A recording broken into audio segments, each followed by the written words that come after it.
Coucou tout le monde, j'espère que vous allez bien. Aujourd'hui, on se retrouve pour une nouvelle vidéo sur YouTube. Alors, petite annonce, si vous ne me suivez pas sur Instagram, j'ai démarré ma chaîne IGTV.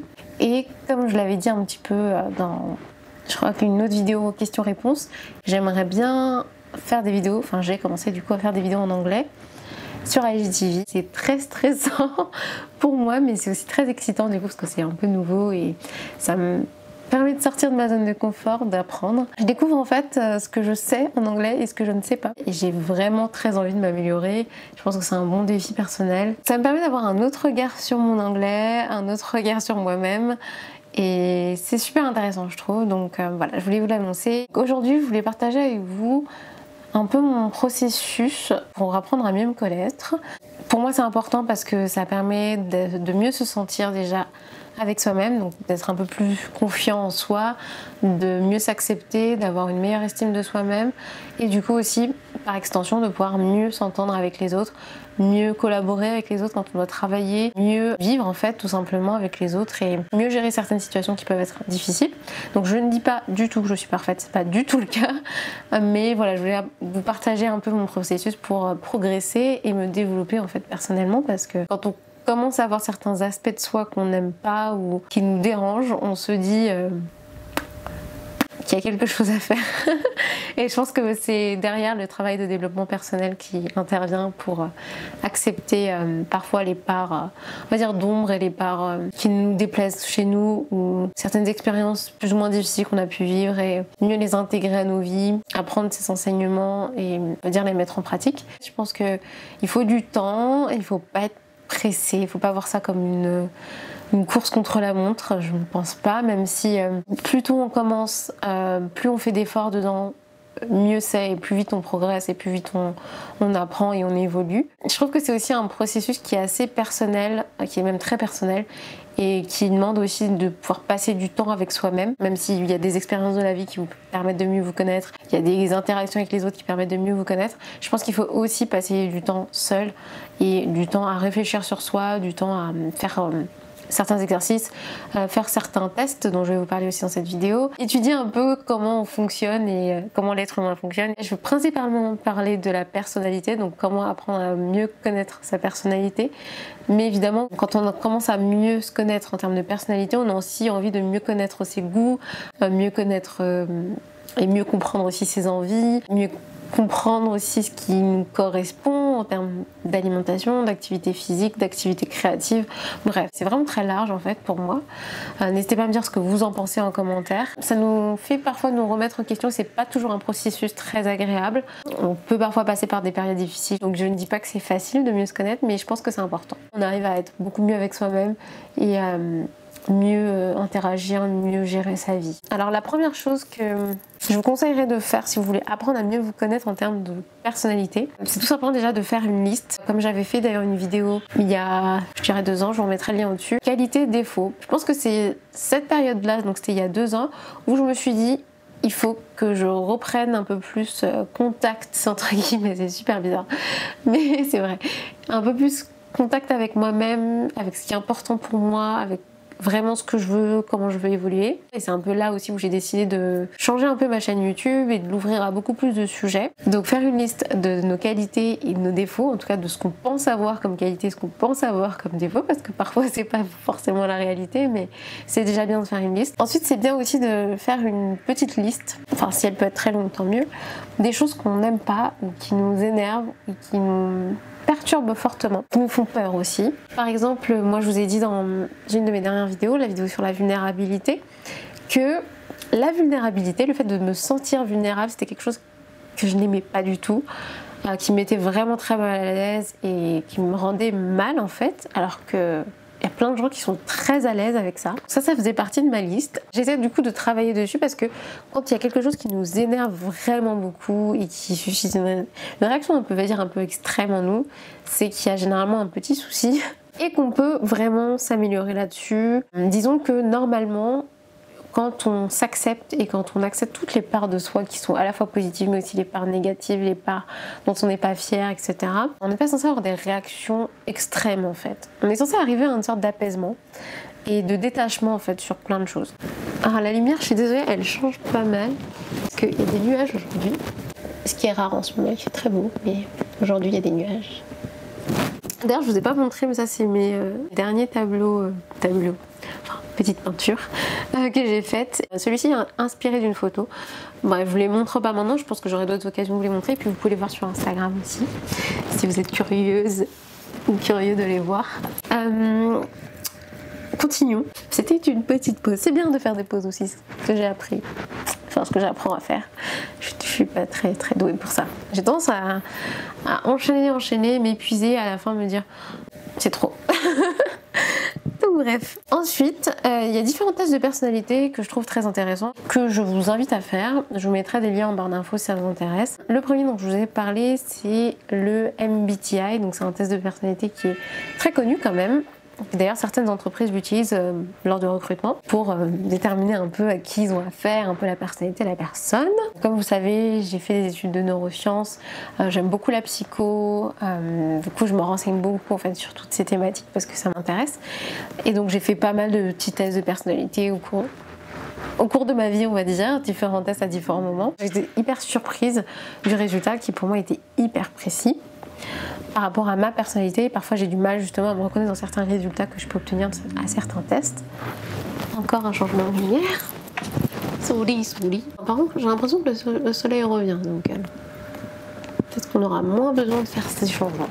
Alors, vous allez avoir dans ce test 16 résultats possibles, puisqu'il y a 16 types de personnalités expliqués et on va dire conceptualisés. Mon type de personnalité, parce que je pense que vous allez me le demander, c'est INFJ. Les initiales veulent dire introversion, intuition, F c'est sentiment, c'est feelings, et J c'est jugement. Je ne vais pas rentrer dans le détail de ces lettres et de ma personnalité parce que c'est pas le but de cette vidéo. Si ça vous intéresse, dites-le moi en commentaire. Il y a aussi des fonctions cérébrales qui sont un peu nos modes de fonctionnement, on va dire de prédilection. Donc en fonction du type de personnalité que vous avez, vous allez avoir des fonctions cérébrales de prédilection que vous allez plutôt faire de manière naturelle, le plus souvent, voilà, ce genre de choses. C'est la partie que je trouve hyper intéressante et hyper précise en fait dans ce test là, parce que si vous regardez uniquement le résultat de votre test de personnalité sur le site que je vous mettrai en barre d'infos, vous n'aurez vraiment pas beaucoup d'infos, c'est déjà pas mal. Mais il faut vraiment pas hésiter à se renseigner encore plus sur internet. Il y a plein de vidéos YouTube, bon, principalement en anglais j'avoue, sur ces sujets. Je vous mettrai aussi des liens en barre d'infos. Il y a différentes chaînes YouTube que je suis pour ça. Et c'est hyper intéressant parce que vraiment on en apprend beaucoup sur soi et aussi sur les autres. Mieux comprendre comment on pourrait aussi s'améliorer, parce que c'est bien aussi d'essayer de ne pas juste rester dans ces fonctions cérébrales, on va dire, de prédilection, essayer d'aller un peu vers les autres, développer les autres. Si on fait le test à différents moments de nos vies, on peut avoir des résultats différents, mais normalement, on avait quand même à la base un type de personnalité. Bon, l'intérêt c'est que plus le temps passe, plus ce soit difficile d'identifier ce type de personnalité, parce qu'on aura tellement évolué, qu'on aura aussi fait évoluer des fonctions qui sont pas du tout nos fonctions principales, et qu'on sera capable de faire des choses qu'on ne faisait pas quand on était plus jeune. Le fait que ce soit mon type de personnalité soit rare, ça m'a permis de comprendre enfin pourquoi pendant toutes ces années quand j'étais petite j'ai l'impression que les autres étaient tellement différents de moi, et je me suis beaucoup sentie seule parce que je sentais bien que j'étais différente et je fonctionnais pas comme les autres. Et ouais, ça a été un peu dur, on va dire, dans mon enfance, adolescence. Après, ça m'empêche pas d'avoir des amis, mais finalement je me rends compte que maintenant, par exemple, David, il a un type de personnalité qui est hyper complémentaire au mien, mais qui se rapproche aussi beaucoup du mien. Pareil pour ma meilleure amie. Après, j'aime bien m'entourer de personnes qui sont différentes de moi. Puis de toute façon, c'est beaucoup plus enrichissant d'être avec des personnes différentes. Mais on se rend compte que les gens qui ont le même type de personnalité que soi, c'est juste simple. On fonctionne pareil, on est dans le même état d'esprit souvent, c'est hyper drôle. Et j'ai eu des copines, hein, pas beaucoup, j'ai dû en avoir dans ma vie, qui avaient ce type de personnalité. J'en suis pas certaine parce qu'à l'époque je connaissais pas ce test et je n'aurais pas fait passer ce test, mais en y réfléchissant je pense que c'était le cas. Et c'était super simple. Après, il y a des moments c'était presque ennuyeux parce qu'on était trop pareils et que c'est bien d'avoir des différences. Ce qui est drôle aussi, c'est que des fois quand les personnes qui ont le même type de personnalité que nous peuvent aussi à l'inverse créer une sensation d'inconfort, parce que on est si proches mais en même temps si différents, parce qu'on n'a pas forcément les mêmes valeurs et ce qu'on considère être important dans nos vies, les valeurs importantes pour nous sont pas les mêmes. Je l'ai fait passer à un peu tout mon entourage et maintenant, vu que j'ai beaucoup étudié en fait le MBTI, je suis aussi capable souvent de reconnaître les types de personnalités des gens. Après des fois c'est vraiment très compliqué et on peut pas juste avec une discussion savoir quel est le type de personnalité de la personne, mais parfois c'est assez évident. Il y a même des postures physiques que certains types de personnalités font plus que d'autres. Enfin, c'est hyper intéressant, hyper complexe et c'est génial. Moi qui aime mieux me connaître et les idées abstraites et les concepts, voilà, c'est parfait. Ensuite, je vais parler aussi de l'énéagramme, donc ça c'est aussi un autre type de personnalité. Alors celui-ci est plus porté sur les motivations, savoir ce qui nous motive dans la vie, ce qui est hyper intéressant et hyper complémentaire d'ailleurs avec le MBTI. Donc je vous avais déjà dit, hein, mon énéagramme principal c'est le 2, donc c'est à dire que j'aime aider les autres. C'est, on va dire, la base pour moi, c'est important. Si ce que je fais dans la vie ne me permet pas d'aider les autres, je vais me sentir perdue. Enfin, j'ai l'impression que ce que je fais n'a pas de sens. Ensuite, j'avais eu comme résultat, en fait, c'était 2 W. Après, il y a des L, en fait, par extension. Plus on grandit, plus on peut avoir d'ailes, de motivations différentes dans nos vies. Et ensuite, donc moi, j'ai le 1, ce qui est le fait d'être un peu perfectionniste, de voir que tout soit bien fait, et le 3 qui est le fait de vouloir réussir. Donc c'est important pour moi de réussir dans mes activités, dans ce que je fais. C'est important d'être régulier, constant, enfin, vous voyez. Donc tout ça c'est lié à mes motivations, enfin, ça va jouer sur ce que je vais faire dans la vie. Mais du coup tout ça aussi a un côté négatif parce que forcément quand on est obsédé par l'une de ces motivations, on peut tomber dans quelque chose de négatif et de mauvais pour soi. Par exemple, quand on est très porté sur le fait d'aider les autres, on peut s'oublier soi-même, oublier de prendre soin de soi et être trop focalisé sur les autres. On peut aussi avoir l'impression que dès que les autres nous disent pas merci ou sont pas reconnaissantes, et que ce sont des mauvaises personnes ou qu'elles font pas bien les choses. Enfin voilà, on a ce besoin aussi dans un sens de reconnaissance. Donc il y a des caractéristiques qui sont à l'opposé, pas du tout positive. Pareil dans le fait d'être perfectionniste, du coup on a du mal à se montrer vulnérable, comme je vous le disais aussi. Et par exemple dans le fait d'être très porté sur la réussite, on peut pas vouloir enfreindre les règles, mais vouloir absolument être tellement porté sur la réussite qu'on oublie d'autres valeurs et on oublie certaines valeurs. On oublie les choses qui sont importantes pour soi. Je ne me rappelle plus du détail de celui-là. Mais bref, je vous mettrai des liens, n'hésitez pas à vous renseigner. Il y a même un livre aussi que j'ai acheté. J'ai pas trouvé extraordinaire ce livre, mais si vous voulez les bases, il est très bien. J'en avais parlé d'ailleurs dans un book haul. Ensuite, il y a le Big Five. Alors c'est un test de personnalité qui est, je crois, assez récent, qui vous permet de savoir à partir de différents axes. Donc il y a 5 axes. Par exemple, il y a l'agréabilité, le fait d'être très agréable. Donc je pense que plus on est empathique, plus on va être agréable. Il y a la conscienciosité, le fait d'être très consciencieux, de faire attention aux détails. Il y a la créativité et il y a encore 2 aspects, je vous les remettrai là. Et c'est hyper intéressant parce que ça permet de se rendre compte de ce qu'on fait, parce que des fois on n'a pas toujours conscience de ce qu'on fait, de se rendre compte aussi de ce qui est important pour soi. Donc ça me permet de me rendre compte encore à quel point la créativité était importante dans ma vie, si c'était pas encore assez clair avant. Voir les aspects de sa vie aussi sur lesquels on peut travailler, donc je vous le conseille aussi, je le trouve très intéressant et je trouve qu'il est il n'est pas similaire avec le MBTI parce que le MBTI est plus complexe parce qu'il identifie 16 types de personnalités, ce qui est peut-être parfois un peu trop parce qu'il y a plein de choses qui sont très similaires chez les gens. Ça décomplexifie le type de personnalité tout en ayant vraiment tous les aspects de la personnalité, donc c'est vraiment très bien fait je trouve. Et le dernier que j'ai découvert qui est c'est pas un test de personnalité, c'est plus une sorte de théorie, c'est des concepts qui vous permettent de savoir un peu à quel stade de développement vous êtes dans votre vie. Et en fait surtout à la base c'était fait pour la société, à savoir à quel stade la société est actuellement et comment elle peut évoluer. Mais ça s'applique aussi tout à fait à soi. Pareil, je vous mettrai des liens en barre d'informations. C'est Spiral Dynamics en anglais.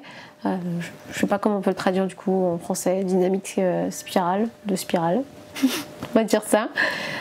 Et du coup ça permet de définir les différents stades d'évolution dans nos vies, dans la société, comme je viens de le dire. Et c'est hyper précis aussi. Quand j'ai vu ça, je me suis dit, oh, mais c'est génial en fait, on peut vraiment évoluer encore plus. C'est porteur d'espoir en fait, déjà pour la société et pour soi-même. Je ne sais pas exactement à quel stade de développement je suis. Ces différents stades ont différentes couleurs. Pareil, je vais pas rentrer dans le détail, je vous invite à vous renseigner dessus si ça vous intéresse. Je pense qu'à la base, je pars plutôt moi du stade orange, où vraiment la réussite c'était important pour moi. Ensuite j'ai découvert le stade vert quand je suis revenue au naturel, que j'ai commencé vraiment à faire plus attention à moi, à mon alimentation, à mon environnement, à toutes les valeurs qui sont très, on va dire très green en fait, même du quotidien. Et ensuite il y a un stade au-dessus qui est le stade jaune, où là il va être important de trouver un équilibre dans sa vie. Je pense que je suis principalement dans ce stade-là actuellement. Ce stade-là aussi, on a plus des schémas, on va dire. Tout est une répétition de tout dans la vie, j'ai l'impression. Et moi, c'est vraiment un truc que je pense. Il y a on a un schéma de fonctionnement et pour moi on doit arriver en fait à reconnaître ces schémas pour pouvoir en sortir. Donc ça, je pense que c'est vraiment mon état principal. Et il y a un état encore au-dessus, enfin un stade encore au-dessus qui est le stade turquoise. Et apparemment ce stade turquoise est très très large, on peut beaucoup évoluer dedans. Et je pense qu'on expérimente vraiment ce dont je vous avais parlé dans une de mes précédentes vidéos book haul, qui est qu'on est connecté aux autres et que tout ce qu'on retrouve dans le monde est aussi en nous et que nous sommes aussi une partie du monde. J'aurais du mal vraiment à rentrer dans les détails de ce stade-là parce que je pense que je le découvre en fait. Je commence à apprivoiser un peu les concepts de ce stade turquoise, mais je suis vraiment pas du tout encore dedans. Je ressens voilà, la sensation qu'on est connecté aux autres, la sensation qu'on est un peu fait d'énergie, que cette énergie est modifiable en fonction de notre état émotionnel, état de santé, de nos interactions et qu'on peut ressentir un peu les énergies des autres et que toute cette énergie a une base commune qu'on retrouve partout. Et donc je trouve ça hyper intéressant. Donc ce qui veut dire que voilà, je commence à m'intéresser à ce stade et que je commence peut-être à rentrer dans ce stade. Et ça me paraît encore un peu fou. Et c'est ça qui est assez drôle, c'est qu'en fait on se rend compte en termes d'évolution que les gens qui sont dans un stade qui vont être au-dessus en termes de progression, hein, on va avoir la sensation qu'ils sont un peu fous, qu'ils ont des idées totalement folles. Et à l'inverse, quand on est dans un stade un peu plus au-dessus et qu'on regarde les gens qui sont un peu plus dans un stade en dessous d'évolution, hein, on parle juste du concept de Spiral Dynamics, on va avoir l'impression qu'il leur manque un truc, qu'ils n'ont pas encore tout compris et que ce qu'ils font est parfois un peu ridicule et qu'ils ont du mal en fait à envisager les limites de leur étape et du système dans lequel ils sont. Donc c'est vraiment hyper intéressant. J'essaie de me renseigner sur tout ça. Donc voilà, si vous voulez apprendre à mieux vous connaître, je vous conseille aussi d'apprendre à mieux connaître ce système. Donc MBTI, Big Five, Enneagram, Spiral Dynamics, c'était vraiment les 4 systèmes dont je voulais vous parler et que je vous encourage à essayer de vous renseigner un peu dessus parce que ça vous permettra de mieux vous connaître. Vous pouvez aussi apprendre à mieux vous connaître sans faire ça, bien sûr. Donc moi, c'est un peu ma façon privilégiée de le faire. J'aime bien me renseigner sur tout ça. Mais vous pouvez aussi tout simplement vivre des expériences dans vos vies qui vous permettent de mieux vous connaître. Rien que sortir de ma zone de confort, voilà, faire des vidéos en anglais, ça me permet d'apprendre à mieux vous connaître. Par exemple, le fait de me marier, j'ai appris des choses sur moi. N'importe quelle expérience en fait de nos vies peuvent nous apprendre des choses sur nous-mêmes. N'importe quelle activité aussi, donc que ce soit professionnelle, des activités, des hobbies, des passions aussi peuvent nous apprendre beaucoup de choses sur nous-mêmes. Donc je vous conseillerais tout simplement d'essayer aussi de faire des choses que vous n'avez pas l'habitude de faire et de réfléchir à ce que vous faites, pourquoi vous le faites, comment vous le faites. Quand vous pourriez vous améliorer, ce sur quoi vous pourriez vous améliorer aussi. Ce qui est intéressant, une fois qu'on apprend à mieux se connaître, c'est aussi de se confronter à la réalité, se confronter aux autres, se confronter à différentes activités et voir comment on réagit pour essayer d'intégrer ce qu'on apprend dans nos vies. Je crois que c'est tout pour cette vidéo. C'était une vidéo assez longue, mais je voulais essayer de vous transmettre une vidéo assez globale et en même temps des petits détails quand même de ces différentes façons de mieux vous connaître. N'hésitez pas à me dire quel est votre type de personnalité, donc que ce soit même MBTI, quel est votre ennéagramme principal, le Big Five, quels sont vraiment ce qui ressort le plus dans ces résultats-là. Vraiment, n'hésitez pas à partager, je serais trop curieuse de vraiment savoir comment vous êtes aussi. Si vous connaissez aussi d'autres tests de personnalité que j'ai pas mentionnés, qui vous ont beaucoup aidé dans votre vie perso, professionnelle, qui vous ont permis de mieux vous connaître, n'hésitez pas aussi à les partager en commentaire commentaire. N'hésitez pas à me dire s'il y a certains des sujets que j'ai un petit peu abordés rapidement que vous aimeriez que je développe dans une prochaine vidéo. J'espère que cette vidéo vous a plu, si c'est le cas, likez, dites-moi ça en commentaire, ça me fait plaisir de vous lire, je vous fais plein de bisous et je vous dis à très vite.